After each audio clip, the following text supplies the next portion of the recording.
Hello and welcome to the FATBOSS guide to Abyssal Commander Sivara in the Eternal Palace. So this first boss is a pretty simple one, but if you get things wrong, even early in the fight, you'll wipe very quickly. So with that in mind, let's jump straight in. Now before you pull, you want to set up 2 world markers. These are stacking points for the raid.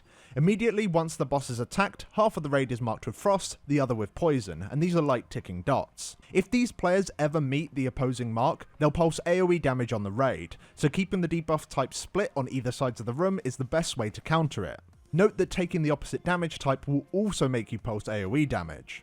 If you ever take damage of your type, you'll gain a stack of your debuff, and this becomes pretty nasty at around 6 stacks, at which point you'll actually want to go and take damage of the opposite type to deliberately deal the AoE damage to the raid, as this resets your stacks.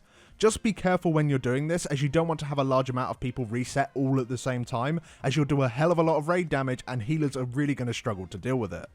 Now both of these debuffs gives you an extra resource bar. The poison one fills up when you move, and the frost one fills up when you stand still. If either of them fill to full, then you'll effectively be stunned for 8 seconds, so poison people make sure you limit your movement and frost players just keep moving.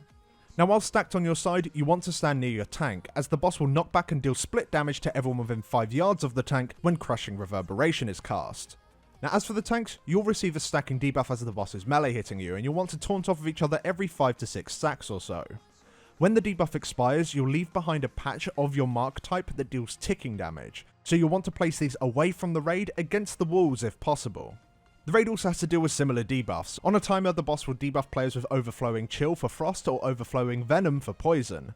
When this times out, it deals a massive burst of damage, fortunately split between all players within your targeting circle, and it leaves a patch on the ground. You want to move away from the raid as a group and help soak to keep this player alive.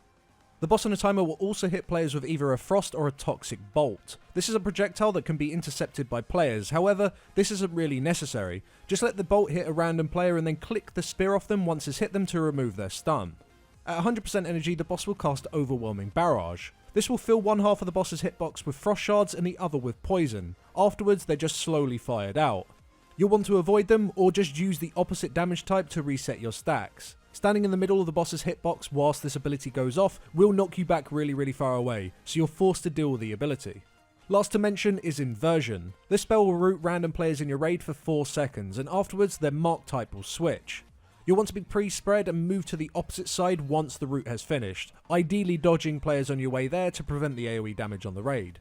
On Heroic, this will also change the patches on the ground to the opposite damage type also. This isn't all that important, it's just something to note when looking for somewhere to reset your stacks, as the patches aren't going to be the same throughout the entire fight.